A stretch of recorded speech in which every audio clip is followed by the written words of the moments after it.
ये लाइन बार बार बाबूजी बार बार एक बात कह रहे हैं कि वैसा गे जगत में विद्यमान है। वैसा गे जगत में विद्यमान है, कई बार कहा ना। कई बार कहा ना, ऐसा एक बार भी तो नहीं कहा कि भले ही वैसा गे विद्यमान ना हो तथापि ज्ञान उसको जाने। ऐसा तो नहीं कहा। ऐसा तो नहीं कहा ना। क्या है इसका मतलब? कि जब हम ज्ञेयों से ज्ञान नहीं समझाते हैं तो एक भूल करते हैं, जो आचार्यों ने नहीं की है, ज्ञानियों ने नहीं की है ना। और मेरी बात को अन्यथा भी ग्रहण नहीं करना। क्या भूल करते हैं कि हम वहां ये सिद्ध करते हैं कि रस्सी को वह सांप समझता है। ये देखो, ज्ञान ने ज्ञेय के आधार से नहीं जाना। ज्ञेय तो रस्सी थी और ज्ञान ने सांप जाना। तो इससे हम ज्ञान की स्वतंत्रता सिद्ध कर देते हैं, जबकि ये ज्ञान का अपमान है।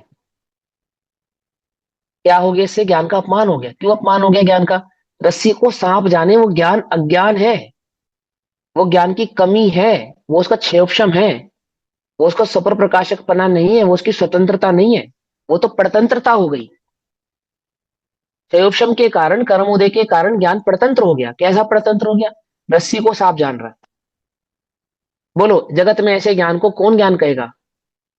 फिर तो उससे ये सिद्ध हो गया कि केवलियों के द्वारा जाने गए वो जो छह द्रव्यों का स्वरूप है, क्या वो वैसा ही है? प्रवचन सार जी में अभी आगे आप पढ़ाओगे यही हाँ। बात। हाँ, बिल्कुल है ना। पहले नंबर क्या में वो था। वैसा ही है? क्या वो ज्ञान? फिर तो सवाल ये खड़ा हो जाएगा कि ज्ञान तो स्वतंत्र योग्यता से जानता है। वैसा ज्ञेय जगत में मौजूद है भी या नहीं? तो हम जब ज्ञान ज्ञेयों से ज्ञान नहीं ये सिद्ध करते हैं, इस प्रकार के उदाहरण देते हैं और हमको लगता है कि हाँ हाँ भैया ज्ञेयों से ज्ञान नहीं, इसका मतलब ये नहीं होता है। तो क्या मतलब होता है इसका? जब हम कहते हैं ज्ञेयों से ज्ञान नहीं, तो हम वहां पे बस सिर्फ और सिर्फ सत्ता का विषय समझाते हैं कि जो ज्ञान है उसकी जो सत्ता है, उसकी सत्ता का जो आधार है वो ज्ञेय नहीं है। वो अपनी स्वतंत्र सत्ता से, अपनी स्वतंत्र योग्यता से, अपने स्वतंत्र भाव से परिणमित होता है। वह ज्ञेयों के आधार से परिणमित नहीं होता है। सिर्फ इतना समझाना है।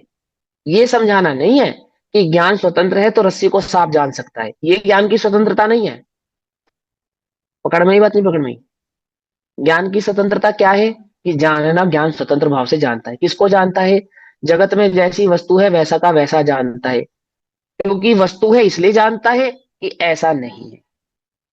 ऐसा नहीं। ज्ञान वस्तु के आधार से नहीं जानता है। क्यों? क्योंकि जगत में जहां वस्तु नहीं है, ज्ञान वहां भी जानता है। क्या जानता है? कि नहीं है।